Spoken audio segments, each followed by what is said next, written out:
And it came to pass, when Rehoboam had established the kingdom and had strengthened himself, he forsook the law of the Lord and all Israel with him. And it came to pass that in the 5th year of King Rehoboam, Shishak, king of Egypt, came up against Jerusalem, because they had transgressed against the Lord, with 1,200 chariots and 70,000 horsemen. And the people were without number that came with him out of Egypt, the Lubims, the Sukkiims, and the Ethiopians. And he took the fenced cities which pertained to Judah, and came to Jerusalem.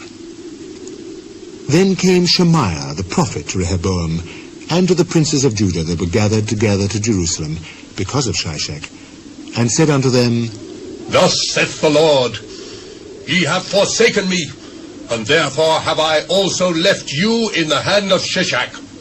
The Lord is righteous.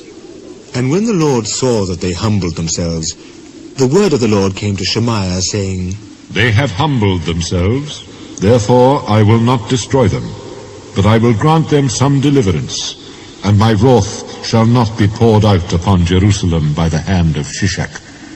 Nevertheless, they shall be his servants, that they may know my service and the service of the kingdoms of the countries.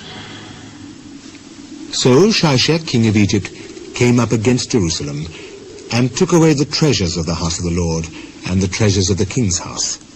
He took all. He carried away also the shields of gold which Solomon had made, instead of which King Rehoboam made shields of brass, and committed them to the hands of the chief of the guard that kept the entrance of the king's house. And when the king entered into the house of the Lord, the guard came and fetched them, and brought them again into the guard chamber. And when he humbled himself, the wrath of the Lord turned from him, that he would not destroy him altogether. And also in Judah things went well. So King Rehoboam strengthened himself in Jerusalem, and reigned. For Rehoboam was 41 years old when he began to reign, and he reigned 17 years in Jerusalem, the city which the Lord had chosen out of all the tribes of Israel, to put his name there. And his mother's name was Naamah, an Ammonitess. And he did evil, because he prepared not his heart to seek the Lord. Now the acts of Rehoboam, first and last, are they not written in the book of Shemaiah the prophet, and of Iddo the seer concerning genealogies? And there were wars between Rehoboam and Jeroboam continually. And Rehoboam slept with his fathers, and was buried in the city of David.